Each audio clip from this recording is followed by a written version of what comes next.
오늘은 그 학동 사거리에 있는 제이드 성형외과 김진호 원장님을 모시고 성형에 대해서 알아보겠습니다. 예, 안녕하세요. 예, 안녕하세요. 원장님. 예, 반갑습니다. 예. 네, 서두에 말씀드렸는데 먼저 직접 소개 한번 해주시죠. 저는 그 성형외과 전문의로 지금 도산대로 쪽에서 성형외과를 개인 성형외과를 운영하고 있습니다.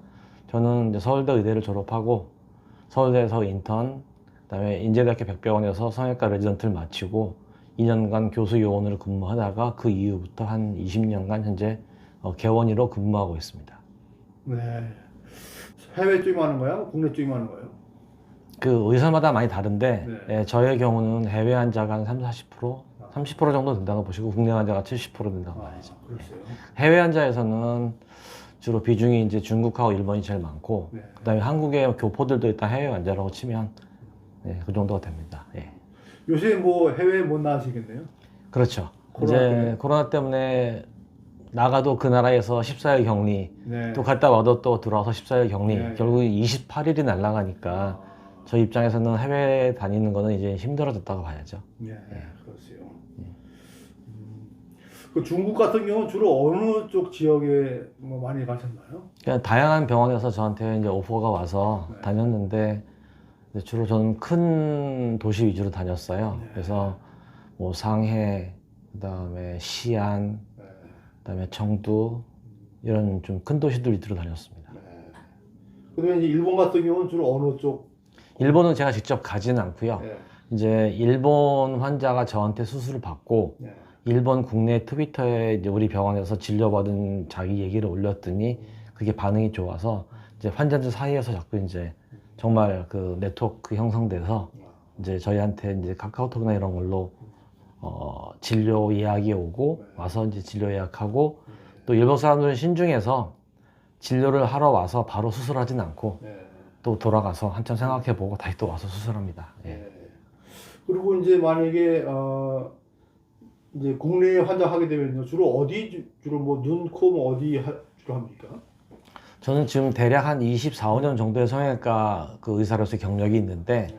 전반부는 주로 안면 윤곽 수술에 치중을 많이 했고 그 후반 이제 지금 10년은 뭐 엔티에이징 주로 이제 얼굴 거상 쪽에 그런 수술에 이제 치우쳐서 수술을 하고 있습니다. 그리고 눈, 코는 워낙 기본적으로 하고요. 네. 그 주로 연령층으로 주로 몇 세가 많은가요? 그것도 저희 의사의 연령대가 거의 비슷합니다. 그러니까 제가 30대, 40대 의사일 때는 20대, 10대, 뭐 30대 초반의 환자가 많고 제가 지금 한 20년 돼서 이제 50대 후반 됐으니까 이제 환자 연령층도 이제 30대, 40대, 50대 막 좀 나이 많은 층이 또 많아지고 네, 그렇게 되는 거죠.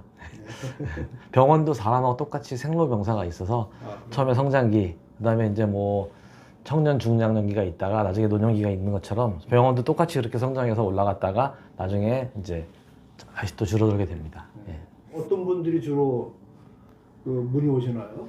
그러니까 이게 우리가 여성분들을 생각할 때 그게 남한테 잘 보이기 위한 수술이라고 생각하기 쉬운데 제가 이제 한 20 몇 년을 지금 여성 환자분들을 많이 이제 대하면서 느낀 점이 주로 자기 만족을 위해서 수술을 다 하십니다.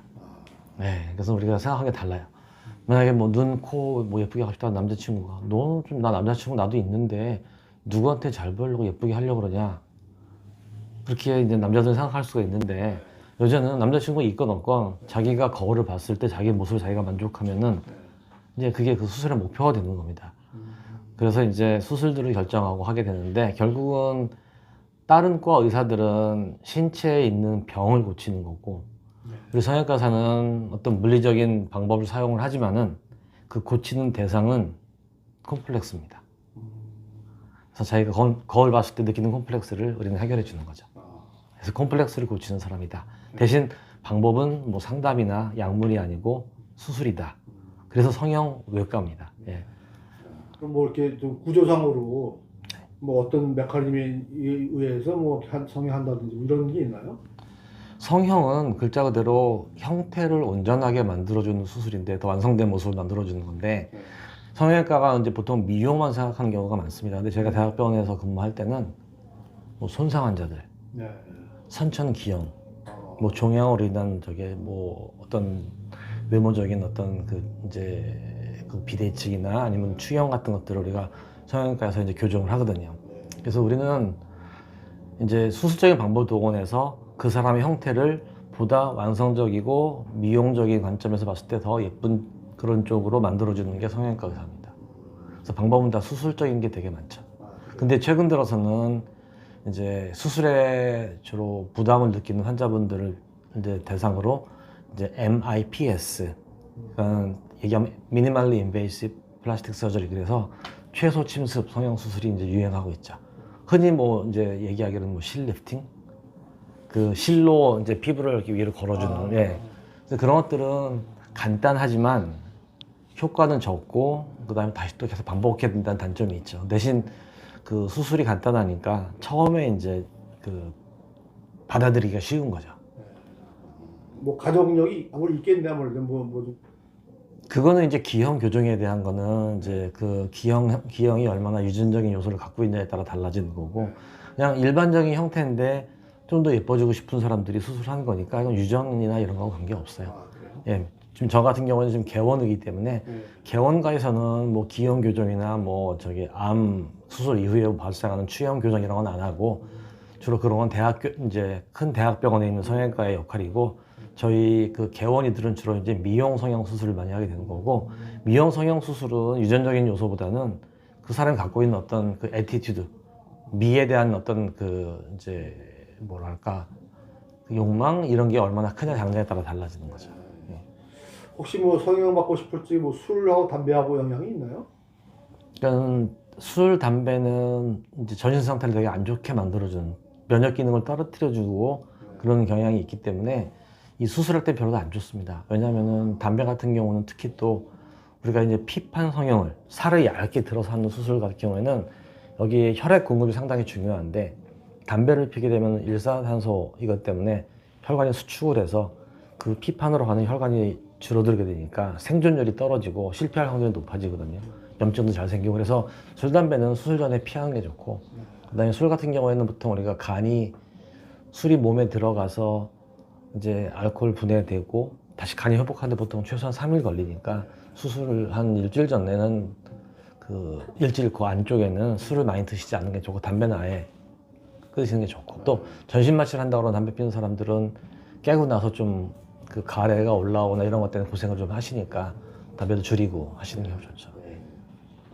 그 이외에 뭐 다른 주요 인자가 있나요? 뭐 수술할 뭐 성형 제일 중요한 거는 일단 전신 상태가, 성형 수술은 응급 수술이 아니고 우리가 일렉티브 서저리가 기간을, 수술 시기를 정할 수 있는, 뭐 언제 하든지 그거는 상관이 없는 거죠. 응급이 아니니까. 이런 경우에는 몸 상태가 제일 좋을 때가 좋고요. 첫째. 둘째는 수술이니까 이제 출혈성 경향을 일으키는 모든 약물이나 아니면 건강 보조식품은 다 끊는 게 좋습니다. 그걸 끊고 수술이 들어가야 수술 시에 피가 적게 나고 이제 적게 붓고 훨씬 더 회복도 빠른 거죠. 대신 당뇨나 아니면 고혈압약 이런 것들은 필요한 약들을 반드시 드셔야 되고요. 예. 혹시 뭐 그 수술하시면서 이렇게 실패하신 사례가 있나요? 거기에 대한 대안은 혹시 뭐가 있나요? 저희는 수술을 할 때 제가 수술을 했을 때 뒷감당을 어떻게 할 것인가, 백업 플랜이 항상 있어야 됩니다. 내가 해서 망친 다음에 손도 더 이상 볼 수가 없다 그러면 그건 안 되는 거고, 항상 수술을 할 때 효과는 더 좋은데 위험하다 그러면 그건 안 택하죠. 효과는 좀 떨어지지만 안전하다 그러면 이제 우리 그 방법을 택합니다. 그래서 수술 방법이 어느 하나의 목표를 도달하기 위해서 여러 가지 길이 있는데, 그 길을 우리가 검색을 해봐서 우리가 이제 생각을 해봐서 위험성과 효과의 양쪽 그 변수를 갖고 제일 이제 가성비 좋은, 우리가 흔히 얘기하는 이제 그런 방법을 찾아서 가는 거고, 그다음에 그 방법조차도 안전성이 100%는 아니기 때문에 있을 수 있는 그 위험성에 대해서 환자분한테 얘기를 하고 환자의 동의를 얻고 이제 우리가 수술 들어가게 되고요. 이제 이게 똑같이 위험한 수술이라도 능수능란한 사람이 하면 위험성은 적은 거고, 쉬운 수술이라도 아직 기술적으로 완성이 안 된 사람이 하면 또 위험성 높은 거고 하니까, 그 환자분하고 상의하면서 내가 이 수술이 얼마나 익숙한지 이런 거에 따라서 다 설명을 해주고, 위험성이 있지만 가능성은 낮다라든지 이제 그런 것들을 설명해서 환자의 동의를 받아야죠. 그래서 그렇게 해서 수술을 진행하는 거고, 100% 안전한 수술은 없고요. 상대적으로 안전한 수술이 있는 거죠. 네.